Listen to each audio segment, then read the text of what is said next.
Jane Raymond, a dedicated professional who spent years being the reliable pillar of her family, stands in the back of a seaside chapel. She is forced to watch her identical twin, Janet, marry Jane's own fiancé, Terrence Walker. The betrayal is total. Janet didn't just steal the man. She used their identical looks to gaslight Jane into appearing unstable, while systematically draining Jane's life savings to fund the wedding and a new luxury lifestyle.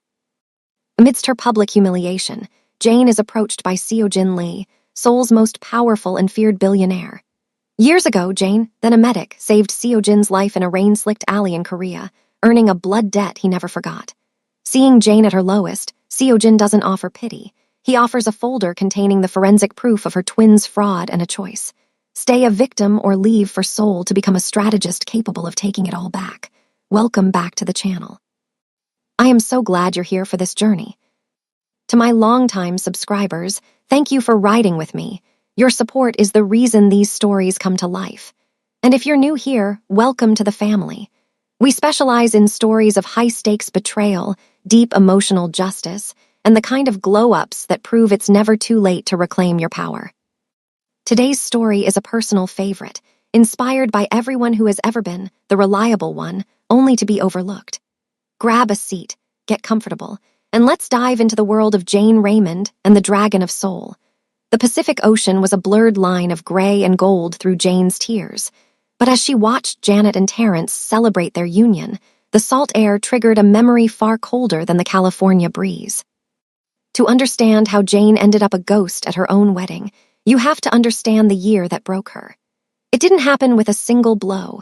It happened in the quiet corners of her own home, through 1,000 tiny cuts designed to bleed her dry while she was busy being the strong one.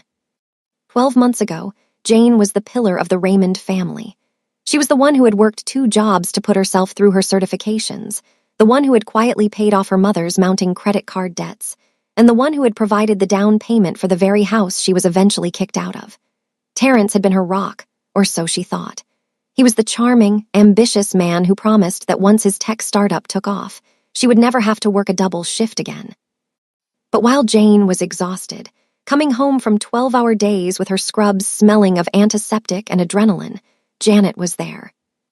Janet, the fragile twin, the one who couldn't keep a job because of her anxiety, the one who needed Jane to pay her car insurance, and the one who had spent the last year studying Jane like a predator studies its prey. It started with the accidents. Jane would come home to find her important work documents shredded in the trash. When she'd confront Janet, her twin would look at Terrence with wide, watery eyes and whisper, "I don't know what she's talking about, Terry. Jane, been so stressed lately. I think she's starting to imagine things." Terrence wouldn't defend Jane. Instead, he would place a comforting hand on Janet's shoulder and give Jane a look of profound, patronizing pity. "Maybe you need to see someone, Jane. You're working too hard. You're becoming difficult to be around." By the 6-month mark, the gaslighting had moved from the house to their entire social circle. Jane would arrive at a friend's birthday party only to find everyone looking at her with hushed concern.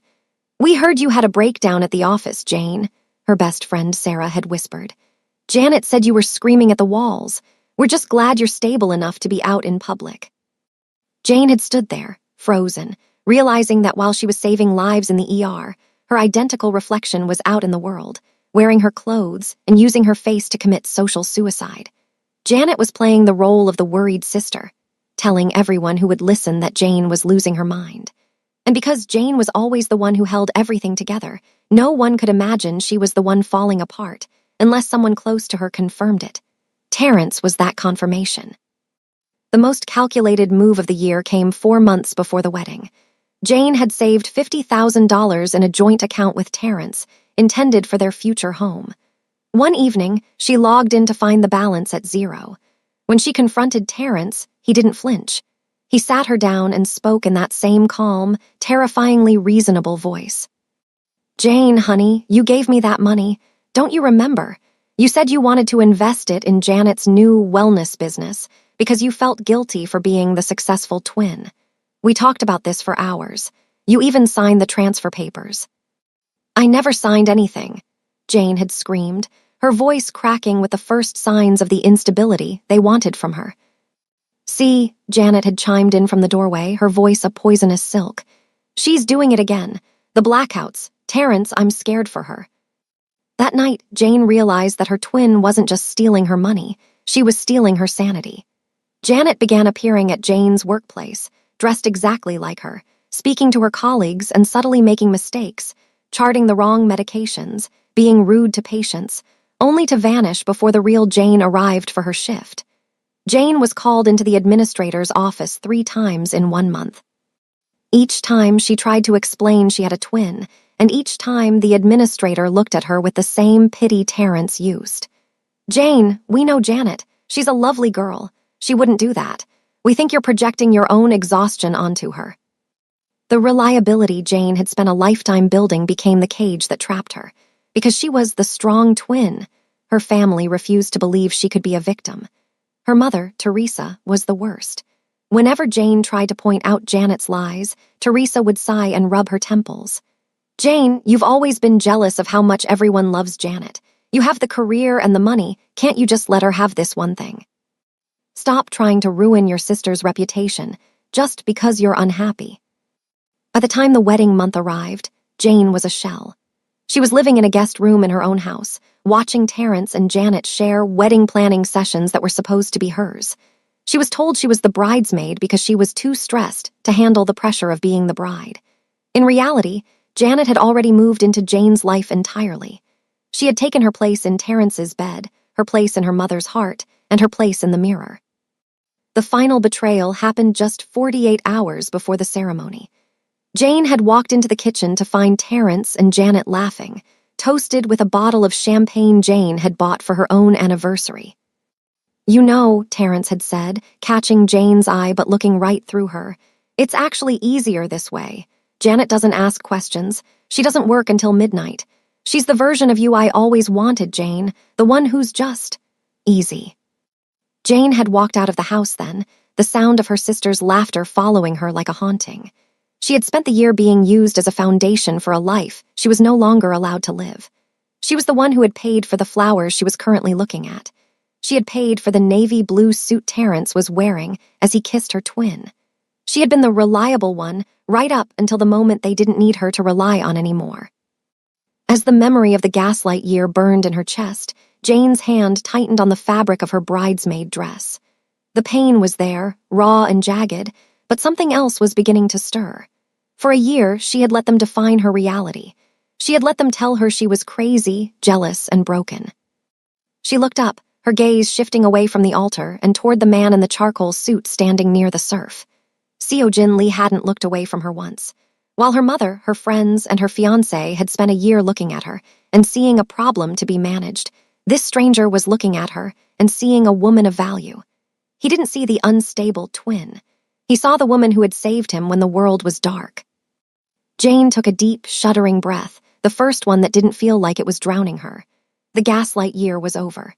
They had taken her past, her money, and her face. But as she locked eyes with the man from Seoul, she realized they hadn't taken the one thing that actually mattered, her ability to survive. The good twin was dead, buried under the weight of 1,000 lies. And as the applause for the new Mr. and Mrs.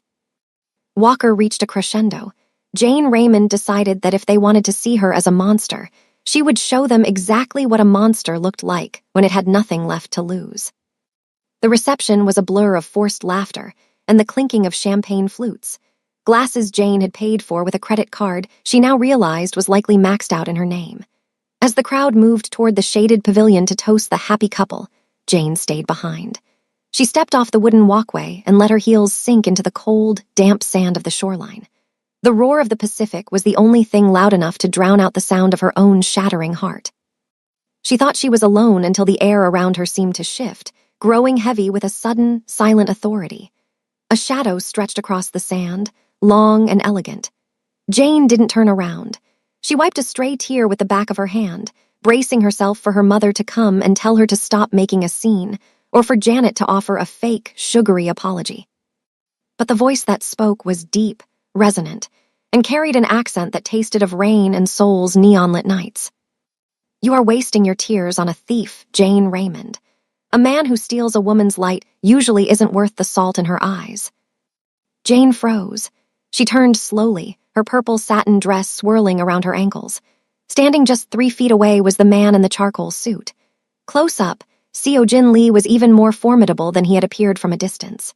His features were carved with a precision that bordered on lethal, a sharp jawline, eyes the color of obsidian, and a stillness that suggested he was the most dangerous thing on this beach, more so than the crashing tide.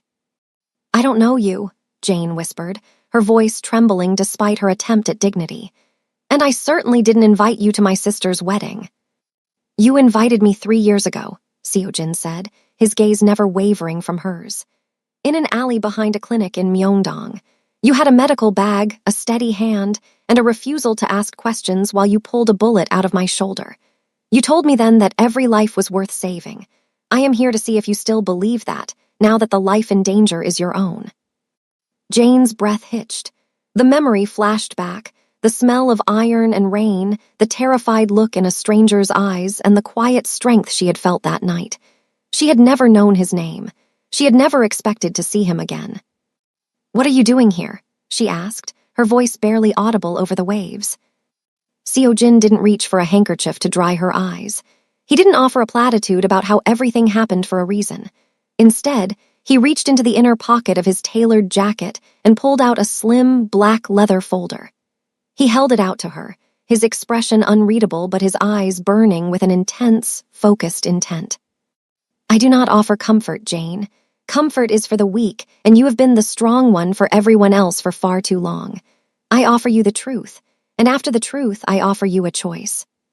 Jane hesitated, her fingers grazing the cold leather before she took it. "What is this?" "It is the ledger of your life," Seo-jin replied. "Or rather, the record of how it was dismantled while you were looking the other way." With trembling hands, Jane opened the folder. The first page was a bank statement, her primary savings account. She saw the withdrawal she remembered, the one Terrence claimed she had signed for Janet's business. But beneath it was a forensic trail she had never seen. The IP addresses for the transfers didn't match her home or office. They originated from Terrence's laptop at 3 in the morning. As she flipped the pages, the horror deepened. There were documents for a second mortgage on her small condo, signed with a signature that looked exactly like hers, but the date coincided with a night she had been performing a double surgery shift at the hospital. There were credit applications for luxury vehicles, high-end bridal boutiques, and even the catering for this very wedding, all filed under her social security number. "They didn't just take him," Jane whispered, the paper crinkling under her grip. "They took everything. They've ruined my credit. They've stolen my future." "They spent your life to buy their happiness," Seo-jin said, his voice as cold as the sea spray. "Your fiancé didn't invest your money, Jane. He used it to buy the ring he put on your sister's finger this afternoon. Your sister didn't open a wellness business. She used your equity to buy that dress she's currently dancing in." Jane felt a wave of nausea. The gaslighting of the past year finally made sense. The breakdowns they accused her of, the blackouts, it was all a smoke screen to keep her from looking at the numbers. If she was unstable, no one would believe her if she claimed fraud. They had turned her own reputation as a reliable provider into a weapon to strip mine her soul. "Why are you telling me this now?" Jane looked up at him, her eyes red but her spirit beginning to catch fire. "Why wait until they've already said, 'I do'?" "Because a debt is only truly settled when the debtor believes they have one," Seo-jin explained, taking a step closer. The scent of sandalwood and expensive tobacco drifted toward her. "If I had told you yesterday, you would have tried to stop the wedding. You would have pleaded with them. You would have looked for an apology they are not capable of giving. But today they have committed themselves to the lie, and today you have seen their true faces." He gestured toward the pavilion, where Janet was laughing, her head thrown back, a glass of Jane's vintage champagne in her hand. Terrence stood beside her, looking like the king of a mountain built on Jane's back. "They think they have replaced you," Seo-jin continued. "They think you will walk away, broken and bankrupt, too ashamed to fight back. They are counting on your goodness, Jane. They are counting on the fact that you are a nurse who heals, not a woman who destroys." Jane looked down at the folder, then back at the wedding. The pain was still there, but it was being rapidly crowded out by a cold, sharp clarity. She had spent her whole life being the safety net. She had been the person everyone leaned on, the one who fixed the messes, the one who paid the bills. and in return they had left her for dead on a beach in a bridesmaid dress she had bought for herself. "You said you were offering a choice," Jane said, her voice growing steadier. Seo-jin nodded. "You can take that folder to a lawyer in San Francisco. You can spend the next 10 years in court, fighting for pennies while they move on with their lives. Or you can come with me to Seoul tonight. You can let the world believe Jane Raymond has vanished. And while they think they are safe in the life they stole from you, we will systematically take back every cent, every breath, and every ounce of dignity they took." He held out his hand, not in a gesture of romance, but as a pact. "I do not want a victim, Jane. I want the woman who had the courage to save a dying man in a dark alley. If you come with me, I will give you the resources to become their worst nightmare. I will teach you that power is not found in being good. Power is found in being the one who survives." Jane looked at his hand, then back at the chapel. She saw her mother hugging Janet, treating her like the golden child Jane had always tried to be. She saw Terrence whispering in Janet's ear. They looked so happy. They looked so safe. Jane reached out and placed her hand in Seo-jin's. His grip was firm, radiating a cold, dark promise of protection. "The girl who saved you in that alley is gone," Jane said, her voice dropping an octave, becoming something harder, something edged in steel. "She died this morning at the altar." Seo-jin's lips curved into the slightest, most dangerous of smiles. "Good. I prefer the woman who replaced her." As they walked away from the surf toward the waiting black SUVs, the sounds of the wedding celebration began to fade, replaced by the rising hum of an engine and the first steps of a revenge that would span continents. Jane didn't look back. She didn't need to. She knew exactly what she was leaving behind, and for the first time in a year, she knew exactly who she was becoming. The hum of the SUV's engine was a low, predatory purr, a stark contrast to the distant, celebratory music still drifting from the beach. As Jane settled into the buttery leather seat, the scent of the interior, expensive wood and cold iron, pulled her mind back, away from the California sun and into the rain-slicked memory of a night 3 years ago. To understand the weight of the man sitting beside her, she had to remember the night she had first seen him, not as a titan of industry, but as a man bleeding out in the dark. It had been a night of oppressive humidity in Seoul, the kind that made the neon lights of Myeongdong bleed into the pavement like spilled ink. Jane, then a young medical volunteer working late shifts at a small, underfunded community clinic, had been walking home through a shortcut, a narrow alleyway choked with steam from nearby kitchen vents and the smell of wet asphalt. She had been exhausted, her mind preoccupied with the modest life she was building and the sister she was already sending half her paycheck to. Then she heard it, a ragged, wet cough that didn't sound human. In the shadows behind a stack of rusted shipping crates, she found him. Seo-jin Lee didn't look like a king then. His charcoal suit, likely worth more than Jane's entire education, was shredded and soaked through with a terrifying amount of blood. He was slumped against a brick wall, a jagged wound in his shoulder pulsing rhythmically, and his face was a mask of pale, lethal sweat. Even then, facing death, his eyes had been terrifying, sharp black glass that refused to shatter. Most people would have run. Most would have called the police and vanished. But Jane's hands had moved before her brain could register the danger. She had dropped her medical bag, the one she carried everywhere, and knelt in the filth beside him. "Don't touch me," he had rasped, the sound like grinding stones. He had tried to raise a hand, perhaps to push her away or perhaps to strike, but his strength failed him. "I'm a medic," Jane had replied, her voice steady with the clinical calm that would later become her cage. "And if I don't touch you, you'll be dead before the rain stops. Keep your hand on the wound. Press down. Harder." For the next 40 minutes, the world had shrunk to the size of that alleyway. Jane had worked with a frantic, precise grace, ignoring the distant sirens and the shouting of men searching the nearby streets. She had used her only bottle of sterile water to flush the wound, her hands steady as she threaded a needle by the flickering light of a broken overhead lamp. She didn't have anesthesia. She didn't have a sterile theater. She only had her skill and the strange, magnetic intensity of the man who watched her every move with a silent, agonizing focus. Every time the needle pierced his skin, he didn't scream. He simply tightened his jaw until Jane thought the bone might snap. "Why?" he had managed to ask as she wrapped the final bandage, her own white coat now stained a deep, indelible crimson. You know who I am. You saw the tattoos. You saw the men chasing me. Jane had looked him in the eye as she packed her bag, her hands finally starting to shake now that the work was done. I don't care who you are. I care that you're a life. In my world, we don't pick and choose who deserves to keep breathing. We just try to make sure they do. She had stayed with him until the sound of black cars approached, not the police, but his own people. As a fleet of SUVs identical to the one she sat in now had swerved into the alley, Jane had stood up, preparing to vanish into the night. Before she could leave, a hand had clamped around her wrist.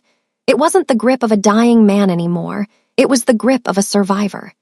Seo-jin had looked up at her, the color slowly returning to his face, his gaze pinning her to the spot. You saved a man who does not deserve mercy, he had said, his voice a low vibration that seemed to echo off the damp walls. The world will try to punish you for your kindness, Jane Raymond. People like you, the good ones, you are the easiest to break. He had reached into his pocket and pulled out a small, heavy coin made of dark, unpolished gold, pressing it into her palm. I do not forget a debt. One day the people you care for will turn their backs. One day your goodness will become your greatest weakness. When that day comes, find me. Until then, remember this. I am a man of blood, but I am a man of my word. One day I will be your shield. Jane had kept that coin in the back of her jewelry box for 3 years. She had looked at it on the nights she felt lonely, on the nights Terrence stayed out late working, and on the nights Janet had cried to her about her latest failure. She had never thought she would actually need a shield. She had thought her own strength, her own goodness, would be enough to protect her. But sitting in the SUV now, Jane realized that Seo-jin had seen her more clearly in those 40 minutes than her family had in a lifetime. He had known that a heart like hers was a target. He had known that the people she carried would eventually try to crush her under their weight. She looked at Seo-jin now, his profile sharp against the passing scenery of the California coast. He was no longer the bleeding man in the alley. He was the shield he had promised to be. You knew, Jane said, her voice a quiet realization. You knew they would do this to me. Seo-jin didn't look away from the road, but his jaw tightened almost imperceptibly. I knew the nature of the people you surrounded yourself with. Parasites do not stop until the host is empty, Jane. I simply waited for you to realize you were the host. He turned to her then, and for a moment, the charcoal-suited businessman vanished, and the man from the alley returned. The one who understood that survival was the only true currency. The blood debt is not paid by me simply standing here, he said. It is paid by me giving you the sword to match the shield. We are going to Seoul, Jane, and by the time we are finished, the name Raymond will no longer mean the reliable twin. It will mean the woman who burnt down everything that tried to consume her. Jane looked out the window as they approached the private terminal. The Pacific Ocean was behind them now, along with the wedding, the lies, and the woman who had been too good for her own safety. The memory of the alley stayed with her, but it no longer felt like a secret burden. It felt like a foundation. She had saved his life once. Now she was going to let him save hers. But as the plane's engines began to roar, Jane knew that this was the last time she would ever need saving. From now on, she would be the one who dictated who lived and who fell. The celebration behind them was reaching its crescendo, the clinking of glasses and rhythmic thumping of dance music bleeding into the sound of the Pacific surf. But Jane didn't look back. She walked away from the white floral arch and the family that had traded her soul for a more compliant version, her purple satin dress snapping in the wind like a battle flag. By the time the first slice of wedding cake was served, a cake bought with the last of her drained savings, Jane Raymond was already miles away, sitting in the back of a black SUV that moved through the California twilight like a ghost. The transition from the world of suburban betrayal to the world of Seo-jin Lee was silent and absolute. They pulled onto a private tarmac where a sleek, obsidian-colored jet waited, its engines already whining with a low, impatient hunger. The aircraft bore no markings, no logos, only a sense of quiet, terrifying power. As the stairs retracted and the heavy cabin door sealed shut with a pressurized hiss, the air inside changed. It was filtered, cool, and smelled faintly of expensive leather and old-world secrets. Jane sank into a wide cream-colored seat, the folder Seojin had given her still clutched in her lap like a weapon. Across from her, Seojin removed his charcoal jacket, revealing the crisp line of his shirt and the quiet confidence of a man who moved the world from the shadows. "We will be in Seoul in 13 hours, he said, his voice cutting through the hum of the ascent. "During that time, you have a choice to make. You can spend these hours grieving for the man who stole your past, or you can begin studying the man who is going to help you take back your future." Jane looked out the small oval window. Below, the lights of San Francisco were shrinking into a glittering grid of broken promises. She thought of Terrence, who at this very moment was likely toastying to his new life, unaware that the foundation he stood upon was already beginning to erode. She thought of Janet, who wore Jane's face and Jane's ring, thinking she had won a prize when she had actually only inherited a debt. "I'm done grieving," Jane said, her voice surprisingly steady. She turned her gaze back to Seojin. "I spent a year being the good twin. I spent a year making excuses for people who were plotting my ruin. If being a good person means standing in the back of a church while your life is auctioned off to the highest bidder, then I don't want to be good anymore." Seojin's eyes glinted with a dark approval. "Good. Loyalty is a virtue, Jane, but only when it is reciprocal. When it is one-sided, it is a suicide pact. Your family and your fiancé didn't just betray you, they gambled on your silence. They believed you were too moral, too soft, to ever strike back. They treated your character like a weakness they could exploit." He leaned forward, his presence filling the cabin. "To beat a monster like Terrence, a man who uses a woman's heart as a stepping stone, you cannot fight with the tools of a nurse. You cannot heal a cancer that wants to consume you. You have to be more dangerous than the thing that hunts you. In my world, they call me the Dragon of Soul, not because I am cruel, but because I understand that some things must be burned to the ground before something new can grow." Jane felt a shiver of realization. For years, she had tried to be a healer in a house of arsonists. She had patched up the wounds Janet and Terrence inflicted, only for them to turn around and cut her deeper. To survive this, she didn't need another medical kit. She needed a flame. She needed the dragon. "Teach me," Jane whispered.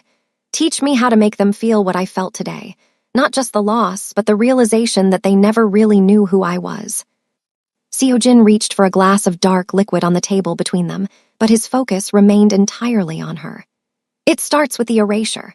Tonight, Jane Raymond, the reliable ER nurse, the dutiful daughter, the jilted bride, ceases to exist. We will let the police reports of your disappearance gather dust. We will let Janet and Terrence settle into their stolen life. We will let them get comfortable in their greed." He tapped the black folder. "While they are busy spending what is left of your money, we will be dismantling their infrastructure. I will show you how to move through the world unseen. I will give you access to accounts they cannot track and influence they cannot fathom. But in exchange, you must promise me one thing." Jane met his gaze, her jaw set. "Anything." "You must never go back to being the girl in the alley," Seojin said, his voice dropping to a low, warning vibration. "The world is not a clinic, Jane. You cannot save everyone. When the time comes to pull the trigger on their downfall, you cannot hesitate because you remember their better days. You must be as cold as the iron I felt when you saved me." Jane looked at her hands. They were the hands of a woman who had spent a decade holding people together. Now, as the plane leveled out over the dark expanse of the Pacific, she felt them hardening. The grief was being replaced by a cold, surgical precision. She was no longer running away from her life. She was retreating to higher ground. "They didn't just take my money and my man, Seojin," Jane said, her voice dropping an octave, echoing the steel in his own. "They took my name. They used my face to make me look like a ghost. If I'm going to be a ghost, then I'm going to be the kind that haunts them until they have nothing left." Seojin nodded slowly. He signaled to a flight attendant who brought a second glass. He handed it to Jane, a silent toast to the pact they had made in the sand. "To the resurrection," he said quietly. Jane took a sip. It was bitter and strong, a taste of the world she was entering.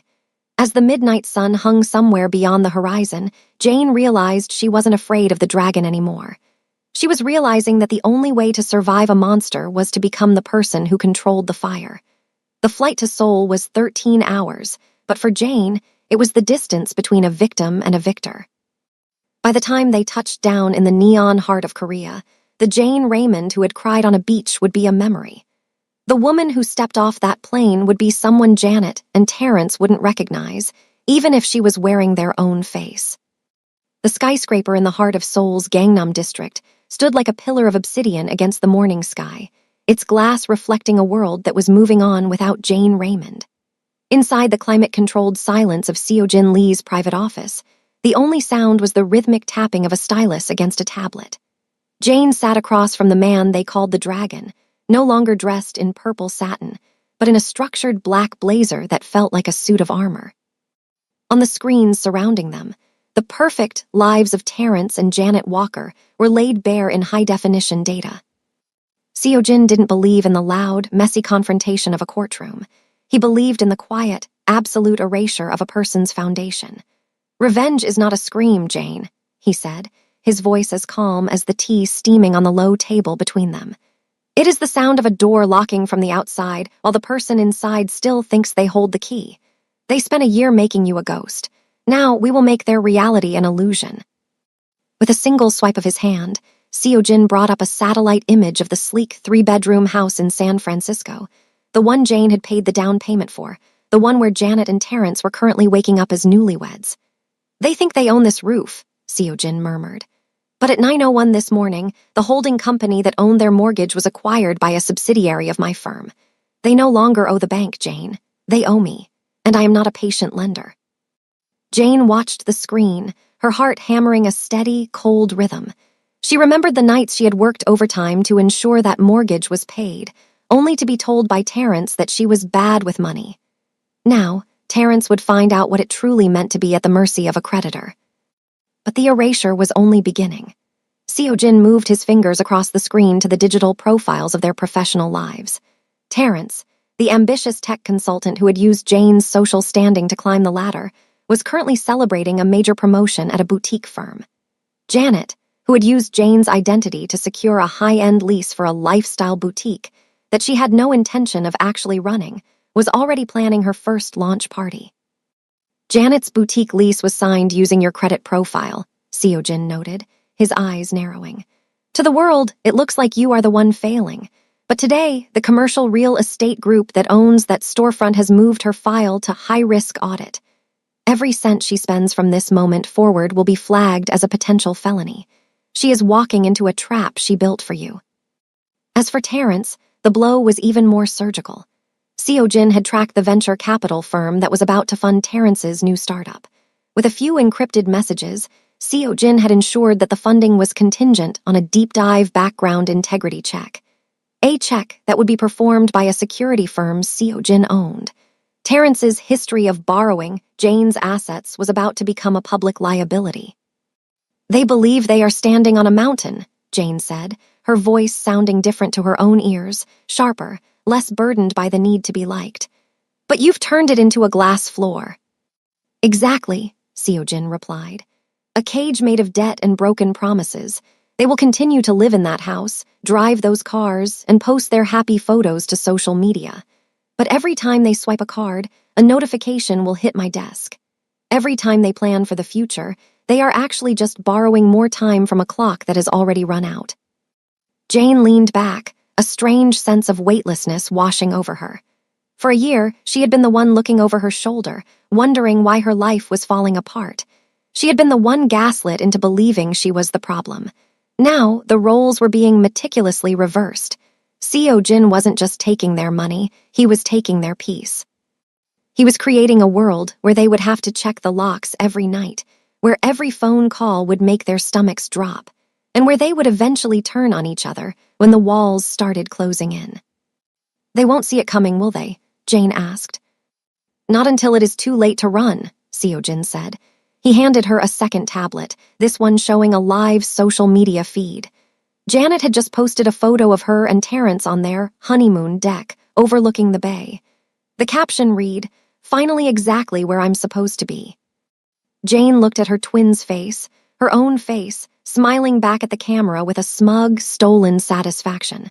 A year ago, that image would have sent Jane into a spiral of tears. Now, it just felt like looking at a target. "She thinks she's exactly where she's supposed to be," Jane whispered, a cold, elegant smile touching her lips. She's right. She's exactly where we can find her. Seo-jin watched her, a flicker of something like pride in his obsidian eyes. The erasure is a process, Jane. It starts with their assets, moves to their reputation, and ends with their sanity. They took your name to hide their crimes. We will give them back their names, but we will make sure those names are synonymous with ruin. As the morning sun climbed higher over Seoul, Jane realized that the good twin hadn't just disappeared. She had been forged into something much more durable. She was no longer a victim waiting for an apology. She was the architect of a slow-motion disaster. For the first time in a year, she wasn't worried about the next bill or the next lie. She was simply waiting for the first crack to appear in the glass floor. The dragon had begun his work, and Jane was no longer afraid of the fire. She was the one holding the match. The penthouse training room was a sanctuary of glass and steel, suspended high above the glittering arteries of Seoul. For Jane, the weeks that followed her arrival weren't spent in spas or luxury boutiques, though the silk and tailored wool she now wore felt like a second skin. Her transformation was far more visceral. It was a reconstruction of the mind. Seo-jin didn't want to just dress a victim in expensive clothes. He wanted to sharpen the woman who had already shown she could handle a blade in a dark alley. He stood by the floor-to-ceiling windows, his reflection ghosting over the city he ruled. In San Francisco, you were a nurse, Jane. You were trained to respond to crises, to patch wounds, to wait for instructions. But here, you are the crisis. You are the one who dictates the pace of the room. He placed a tablet on the marble table between them. It was a live feed of Janet's boutique back home. Watch your sister. What do you see? Jane looked at the screen. Janet was laughing with a group of socialites, her gestures wide and performative. She was wearing Jane's favorite necklace, a graduation gift from their grandmother. A month ago, seeing that would have made Jane's throat tighten with a sense of loss. Now, she simply narrowed her eyes. She's overcompensating, Jane said, her voice dropping into a lower, more analytical register. She's spending too much time talking about her success and not enough time checking the inventory. She's leaning on the Raymond name because she knows she hasn't built anything of her own. Correct, Seo-jin replied, a flicker of approval in his dark eyes. She is playing a role, and because she is playing a role, she is predictable. People who act on emotion can be led. People who act on strategy can lead. You spent your whole life reacting to Janet's emergencies. You let her chaos dictate your schedule. From this moment on, you do not react. You observe, you calculate, and you move only when the result is guaranteed. The training was grueling. Seo-jin pushed her to understand the cold mechanics of influence, how to read a room, how to identify the person with the most to lose, and how to use silence as a weapon. He taught her that being nice was often just a lack of boundaries, and that being kind required the power to say no. One evening, after a long day of studying corporate structures and the legal loopholes Terrence had used to drain her accounts, Jane found Seo-jin in the library. He was cleaning a small, ornate dagger, his movements rhythmic and meditative. "Why are you doing this for me, Seo-jin?" she asked, standing in the doorway. "A blood debt from an alley 3 years ago. You could have just given me a check and sent me on my way. Why turn me into this?" Seo-jin looked up, the lamplight catching the sharp planes of his face. "Because I saw a spark in that alley that you had spent years trying to extinguish in the name of goodness. I saw a woman who could stare down death without blinking. The world has enough nurses, Jane. It has very few queens. And I found myself curious to see what would happen if the woman who saved the dragon finally decided to stop being a sacrifice." He walked toward her, the weight of his presence filling the space between them. "They used your face because they thought you were the weaker version. They thought if they stole the exterior, the interior wouldn't matter. We are going to prove them wrong. We are going to make it so that when they look at your face in the mirror, they don't see their victory. They see their executioner." Jane felt the words settle into her bones. The glow-up was happening in the way she stood, the way she no longer apologized for taking up space, and the way she looked at the folder of Terrence's debts. She was no longer Jane the reliable. She was becoming Jane the inevitable. She spent her nights learning the intricacies of the global market Seo-jin moved in. She learned that Terrence's tech startup was built on a foundation of stolen ideas, concepts Jane had mentioned to him during late-night dinners, which he had packaged and sold as his own. She learned that Janet had been forging Jane's signatures on more than just credit cards. She had been signing Jane's name to unethical business practices that would eventually trigger a federal audit. "You aren't just going to take their money, are you?" Jane asked one night as they reviewed the final phase of the social erasure. "I am going to take their heir," Seojin replied. "I am going to make it so that every door they try to open is locked, every friend they try to call is busy, and every path they take leads back to us. But the final blow, Jane, that must come from you. Power is only realized when the person who is wronged is the one who delivers the consequence." Jane walked over to a mirror in the training room. She looked at herself, really looked at herself, for the first time in weeks. The exhaustion was gone.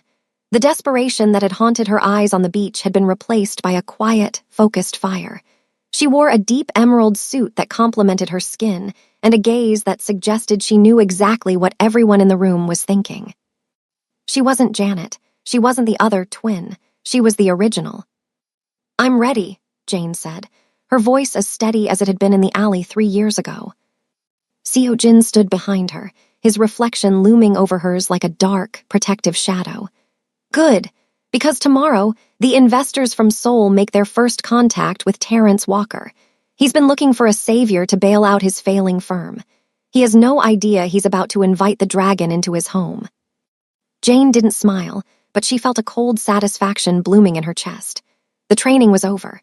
She had stopped being the girl who patched up the world's wounds and started being the woman who decided who got to stay in the light. Janet and Terrence had spent a year playing with her life like it was a game.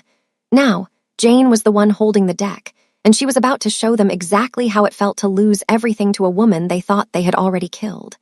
The nice twin was gone. The strategist had arrived.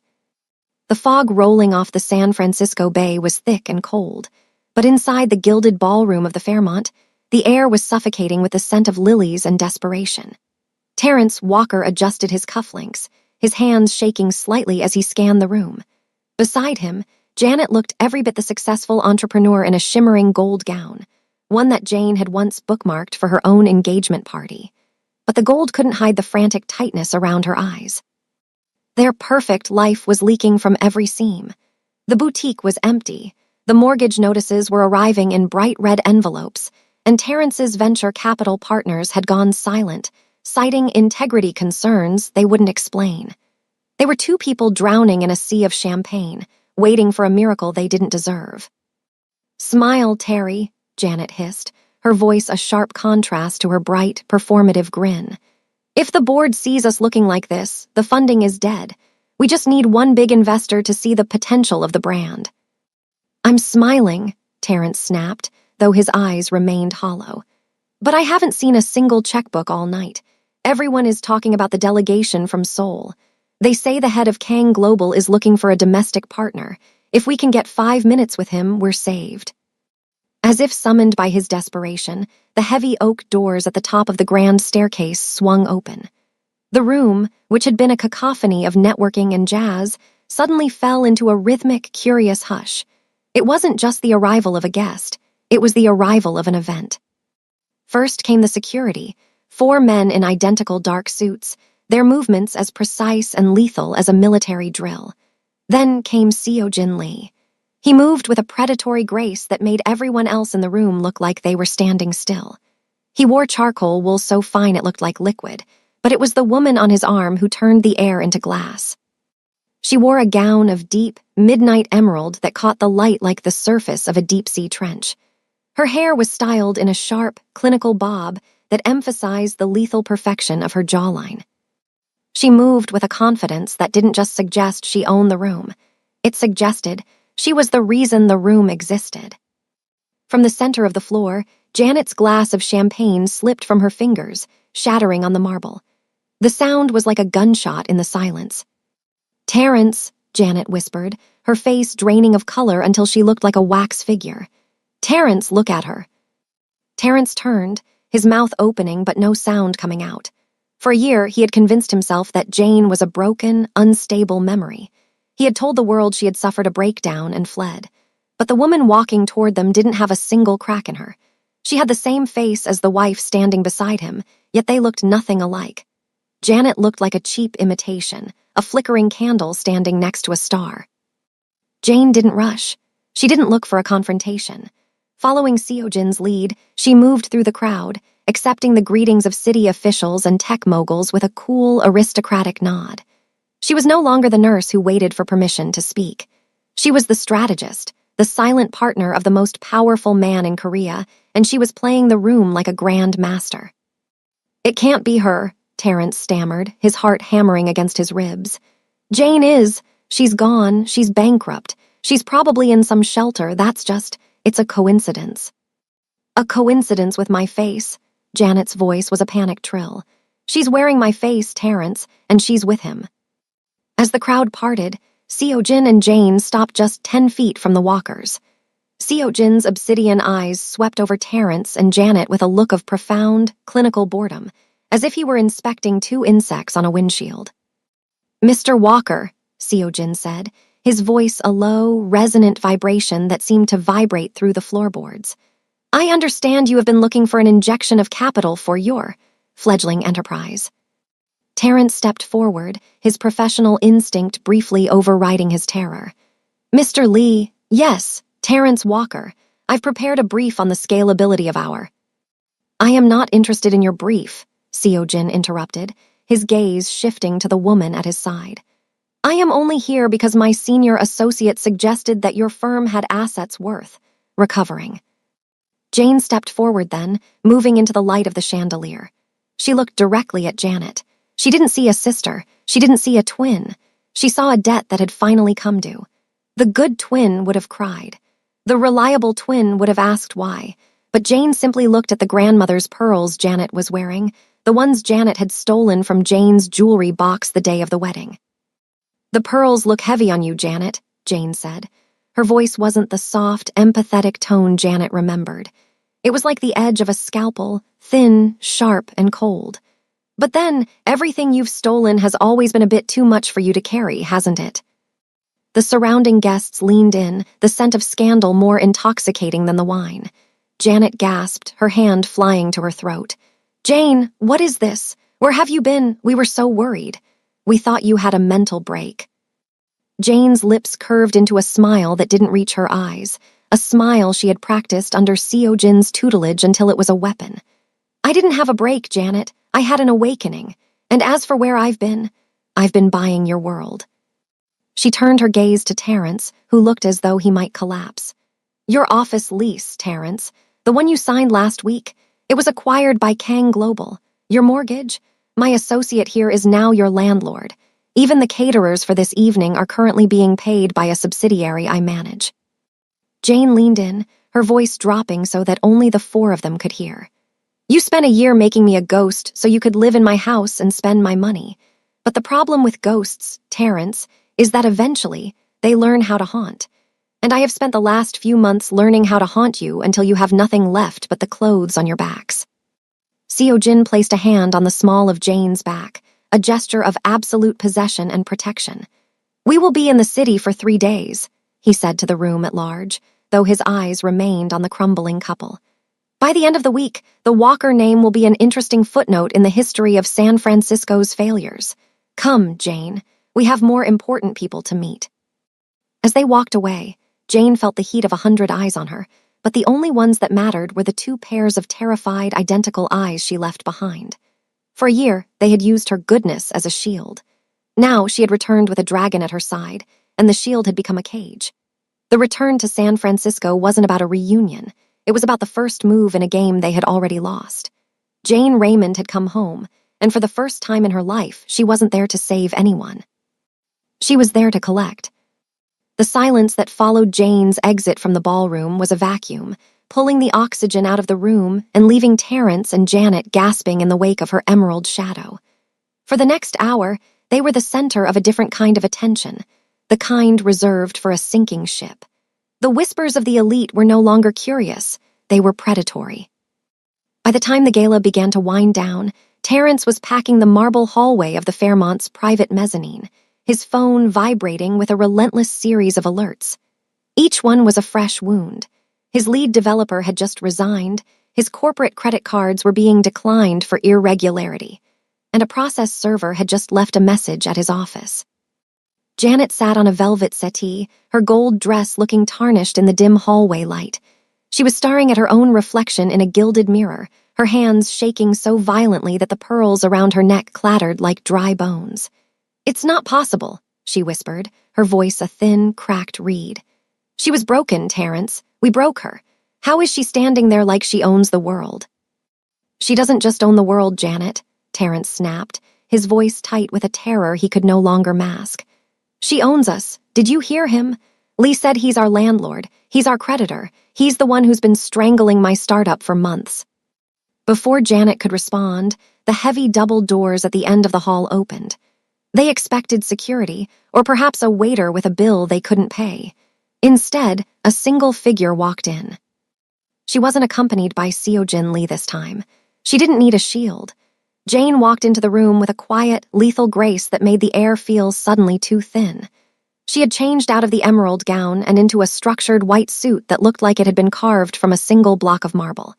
It was the same shade as a wedding dress, but on Jane, it didn't signal a beginning. It signaled a reckoning.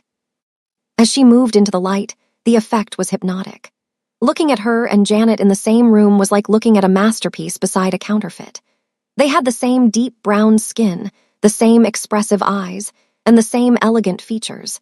But while Janet's face was etched with the frantic lines of a woman who had spent her life pretending, Jane's face was a study in absolute, terrifying clarity. She didn't just look like the woman they had betrayed. She looked like the person they were always afraid she could become. Terrence stood frozen, his breath hitching. For a year, he had convinced himself that he had made the smart choice. He had traded Jane, the woman who challenged him, the woman who worked as hard as he did, the woman who held him to a standard of integrity, for Janet, the easy version. He had wanted a woman he could control, a woman who would look at him with unearned adoration while he spent her sister's money. But looking at Jane now, radiating a cold, sovereign power, the realization hit him like a physical blow. He hadn't traded difficult for easy. He had traded a diamond for a piece of glass. He had traded a woman who could build empires for a woman who could only haunt them. "Jane," Terrence managed to say, his voice failing him. He took a half step toward her, his instinct for self-preservation prompting a pathetic, charming smile that died before it could reach his eyes. "Jane, we need to talk. This has all been a massive misunderstanding. The money, the wedding. We were just trying to protect you. We thought you were having a crisis, and we didn't want you to worry about the..." Jane didn't wait for him to finish. She didn't even acknowledge the lie. She simply walked past him, her scent, sandalwood and something cold, like ozone, lingering in the air. She stopped in front of her twin. Janet looked up, her eyes wide with a primal fear. "What do you want, Jane? You've already humiliated us. You've taken our reputation. Isn't that enough?" "Humiliation is a temporary state, Janet," Jane said, her voice a low, melodic vibration that made the fine hairs on Janet's arms stand up. "I'm not interested in your feelings. I'm interested in the truth. For 25 years, you used our face as a mask to hide your failures. You used my reliability as a bank account you never intended to repay. And on our wedding day, you didn't just take a husband. You tried to take my very existence." Jane leaned down, her face inches from her sister. To any observer, it would have looked like a woman whispering to her own reflection. "I spent a year wondering what I did wrong. I spent a year believing I was the broken one, but Seojin taught me something you'll never understand, Janet. Power isn't something you steal. It's something you are. You could wear my clothes, sleep in my bed, and use my name, but you could never be me. Because to be me, you have to be able to survive the dark. And you're just a shadow that disappears the moment the lights go out." Jane stood up and turned to Terrence. He was looking at her with a hunger that made her skin crawl, a sudden, desperate regret. He saw the woman she was now, the woman backed by the wealth of soul and the steel of a dragon, and he realized he had thrown away the only thing in his life that was actually real. "I made a mistake, Jane," Terrence whispered, his voice cracking. "I see that now, Janet. She's not you, she never was. If you could just give me a chance to fix this. If we can just talk to Seojin." Jane looked at him with a look of profound, clinical boredom. It was the same look Seojin used on his enemies, and in that moment the transformation was complete. She didn't hate him. Hate was an emotion for equals. She simply didn't care. "You didn't make a mistake, Terrence," Jane said. You made a choice. You chose the version of a woman you thought you could break, and in doing so, you lost the only woman who would have ever walked through the fire for you. She reached into her pocket and pulled out a single, unpolished dark gold coin, the one Seojin had given her in the alley. She tossed it onto the velvet settee between them. It landed with a heavy, final thud. That coin is worth more than everything you have left, Jane said. Which is to say, it is worth nothing to you, because the man who issued it doesn't accept payment from cowards. He only accepts it from survivors. She turned and began to walk toward the exit. Her pace was even, her shoulders back, her silhouette a sharp white line against the darkness of the hallway. Jane, Janet screamed behind her, the sound of her sister finally breaking. Where are you going? You can't just leave us like this. Jane didn't stop. She didn't look back at the mirror image she had finally outgrown. I'm not leaving you, Janet, Jane said, her voice carrying back through the stillness of the mezzanine. I'm just finishing the erasure. By tomorrow morning, the woman you tried to replace won't just be gone. She'll be the one who owns the ground you're standing on. Sleep well. It's the last night you'll spend in a bed I paid for. As the doors closed behind her, Jane felt a strange, quiet peace settle over her. The reveal wasn't for them. It was for her. She had looked into the eyes of her betrayers and felt nothing but the cold, steady strength of her own heart. She walked toward the elevator where Seojin was waiting, his dark eyes watching her with a silent, fierce pride. The diamond had been cut, the glass had been shattered, and for the first time in her life, Jane Raymond was whole. The conference room on the 42nd floor of the Kang Global Building was a temple of glass and cold, gray stone, overlooking a city that now belonged to a version of Jane Raymond the world had never seen. The air inside was pressurized and silent, broken only by the rhythmic scratching of a fountain pen. Across the massive obsidian table, Terrence and Janet looked like ghosts of their former selves. The gold gown Janet had worn to the gala was gone, replaced by a cheap, wrinkled blazer she had likely pulled from the back of a closet she no longer technically owned. Terrence's navy wedding suit was stained at the cuffs, his tie loosened as if it were a noose. Seojin Lee sat at the head of the table, a silent, dark-suited shadow of authority. He didn't speak. He didn't have to. The thick stack of legal documents between them, detailing identity theft, grand larceny, and corporate fraud, spoke with a roar that had silenced the Walkers' last attempts at excuses. Sign the final page, Mr. Walker, the lead attorney said, his voice as clinical as a surgical strike. By signing, you acknowledge the full transfer of all assets, including the San Francisco property, the liquidated boutique funds, and the intellectual property rights to the startup.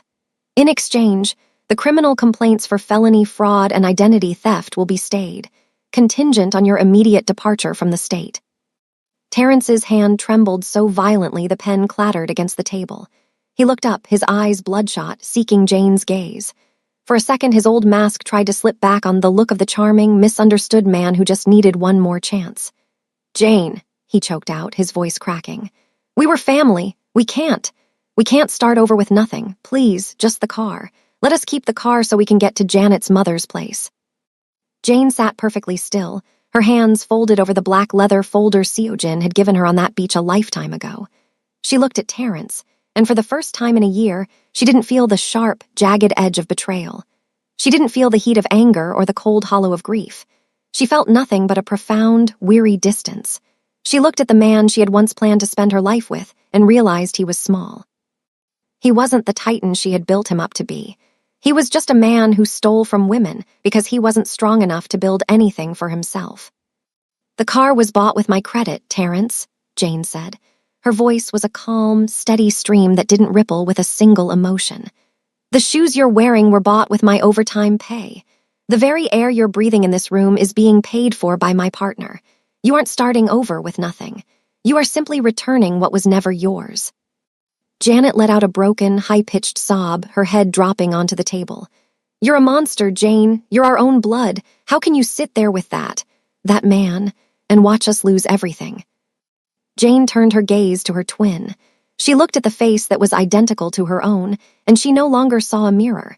She saw a cautionary tale. Janet had spent her life trying to skip the work, trying to wear the crown without ever fighting the battle. She had stolen Jane's face because she was too afraid to find her own. I'm not watching you lose everything, Janet, Jane said softly. I'm watching you become who you actually are without me to carry you. You wanted my life. This is the reality of it, the responsibility, the debt, the consequences. You just forgot that the good twin was the only thing keeping the roof over your head. With a final, jagged scrawl, Terrence signed the last document. He pushed it toward the center of the table as if it were a poisonous snake. It was over. The erasure was complete. In the eyes of the law, the bank, and the world, Janet and Terrence Walker were officially non-entities. They had the clothes on their backs and the shame in their chests, and nothing else. Terrence stood up, his chair screeching against the marble floor. He looked at Jane one last time, a desperate, pathetic hope flickering in his eyes. Now that you have it all back, now that you've won, what are you going to do, Jane? You're alone. You've burnt every bridge. Is it worth it? Jane stood up then, her movements fluid and sovereign. She didn't look at the stack of papers that gave her back her money. She didn't look at the deed to the house or the keys to the life they had stolen. She looked past them, toward the window where the sun was beginning to set over the Pacific, turning the water into a sheet of hammered gold. I didn't do this to win, Terrence, Jane said. I did this to be free, and as for being alone... She turned to Seojin, who had risen silently beside her. He didn't offer a platitude or a hand to hold. He simply stood as her equal, his presence a dark, immovable shield that no longer needed to be tested. I have finally found the only person in this world who sees me as a protagonist, not a resource. She walked toward the door, her heels clicking a sharp, confident rhythm against the stone. She didn't look back as Terrence and Janet were ushered out by security through the service entrance. She didn't need to see their exit to know it was final. As they reached the elevator, Seojin pressed the button for the helipad. He turned to her, his obsidian eyes searching hers. The debt is settled, Jane. Your name is clear. Your accounts are full. You could stay here. You could go back to the clinic. You could be the good twin again. Jane looked at her reflection in the polished steel of the elevator doors. She saw a woman who had survived the dark, a woman who had been forged in the fire of betrayal and tempered in the cold waters of Seoul. The nurse who patched up everyone else's wounds was gone. In her place was a woman who knew her own value, a woman who had outgrown the small, suffocating world that had tried to bury her. The good twin is dead, Seojin, Jane said, a small, genuine smile finally touching her lips. I think it's time I saw what the rest of the world looks like for a woman who isn't afraid to be herself.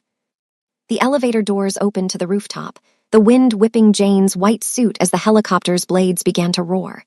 The city lights were flickering on below, a million stars for a woman who was no longer a ghost. She stepped onto the pad, the dragon at her side, not as a savior, but as a partner. Jane Raymond took a deep breath of the cold, night air, the first breath of a life that was entirely, undeniably her own. She was no longer the reliable one, the jilted one, or the shadow. She was the protagonist of her own story, and for the first time, she couldn't wait to see what happened in the next chapter. Jane finally realized that her goodness wasn't a weakness. It was a prize that her twin and Terrence simply didn't earn. If you've ever been the one to carry everyone else on your back only to be let down, let this be your sign to start choosing yourself. Drop a fire in the comments if you cheered for Jane's comeback. I want to know, what is one boundary you are setting for yourself this week? Also, if you know a Jane in your life who needs to hear that she is enough, share this video with her. Don't forget to hit that subscribe button and turn on notifications so you never miss a story of justice and transformation. Because at the end of the day, you can either be the one who fixes everyone else's world or the one who finally rules your own. We're Afro Soul Mafia Stories, and I'll see you in the next story.